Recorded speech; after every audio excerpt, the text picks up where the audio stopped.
ChatGPTക്ക് എതിരാളി വന്ന നിങ്ങളെല്ലാവരും അറിഞ്ഞു കാണും DeepSeek. ഈ ഒരു DeepSeek AI ഫീച്ചേഴ്സിൻ്റെ കാര്യത്തിലും അതുപോലെ തന്നെ റെസ്പോൺസിൻ്റെ കാര്യത്തിലും ChatGPTനേക്കാളും ബെറ്റർ ആയിരുന്നു. അതുകൊണ്ട് തന്നെ DeepSeek ലോഞ്ച് ആയപ്പോൾ തന്നെ എല്ലാവരും ChatGPT സൈഡാക്കിയിട്ട് DeepSeek ഉപയോഗിക്കാൻ തുടങ്ങിയിട്ടുണ്ടായിരുന്നു. അപ്പോൾ ChatGPT സൈഡാക്കിയിട്ട് DeepSeek ഉപയോഗിക്കാൻ വേണ്ടി പോയവരാണ് നിങ്ങളെന്നുണ്ടെങ്കിൽ ഇതും കൂടി കേട്ടോ. നിങ്ങളുടെ ഡാറ്റ ചിലപ്പോൾ ലീക്കായിട്ടുണ്ടാകാം. കാരണം എന്താണെന്ന് വെച്ച് കഴിഞ്ഞാൽ ഈ ഒരു DeepSeekൻ്റെ സെക്യൂരിറ്റി സൈഡിൽ ഒരുപാടധികം മിസ്കോൺഫിഗറേഷനും അതുപോലെ വൾണറബിലിറ്റീസും റിസർച്ച് എന്ന് പറഞ്ഞ കമ്പനി കണ്ടുപിടിച്ചിട്ടുണ്ടായിരുന്നു. അതായത് ഈ ഒരു DeepSeek AI ലോഞ്ച് ചെയ്തപ്പോൾ തന്നെ ഈ ഒരു കമ്പനി അതിനെ ടെസ്റ്റ് ചെയ്തിട്ടുണ്ടായിരുന്നു. അപ്പോൾ ആ ഒരു ടെസ്റ്റിംഗിൽ ഒരുപാടധികം വൾണറബിലിറ്റീസും അതുപോലെ തന്നെ വീക്ക്നെസ്സും മിസ്കോൺഫിഗറേഷനും എല്ലാം തന്നെ കണ്ടുപിടിച്ചിട്ടുണ്ടായിരുന്നു. അപ്പോൾ അവരുടെ റിപ്പോർട്ട് പ്രകാരം DeepSeekൻ്റെ ഡാറ്റാബേസ് പബ്ലിക്കായിട്ട് എക്സ്പോസ് ആയിട്ടുണ്ടായിരുന്നു. അതിൽ ഹൈലി സെൻസിറ്റീവ് ആയിട്ടുള്ള പല ഇൻഫർമേഷനും ഉണ്ടായിരുന്നു.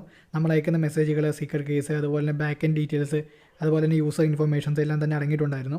ഈ ഇൻഫർമേഷൻസ് ഒരു ഓതന്റിക്കേഷൻ പോലും ഇല്ലാതെ ആർക്ക് വേണമെങ്കിലും ആക്സസ് ചെയ്യാൻ പറ്റുന്ന രീതിയിലായിരുന്നു. അപ്പോൾ ഈ കാര്യങ്ങളെല്ലാം തന്നെ DeepSeekനെ അറിയിച്ചിട്ടുണ്ട്. അവർ എത്രയും പെട്ടെന്ന് തന്നെ അത് ഫിക്സ് ചെയ്തിട്ടുണ്ട്. അപ്പോൾ ഞാൻ പറഞ്ഞു വന്നത് DeepSeek ഉപയോഗിക്കരുതെന്നല്ല, ക്യൂരിയോസിറ്റി നല്ലതാണ്. പക്ഷേ നിങ്ങളുടെ ഇൻഫർമേഷൻസ് ഇതേപോലെ ലീക്ക് ചെയ്യാനുള്ള ചാൻസ് വളരെ കൂടുതലാണ്. അപ്പോൾ ഈ ഒരു വീഡിയോ നിങ്ങൾക്ക് ഇൻഫോർമേറ്റീവ് ആയിട്ട് തോന്നിയിട്ടുണ്ടെങ്കിൽ ഇതുപോലത്തെ റേ ടെക്നോളജി കണ്ടന്റും അതുപോലെ cyber security and hacker related video ഇടാനായിട്ട് ഈ ഒരു പേജ് ഫോളോ ചെയ്തു.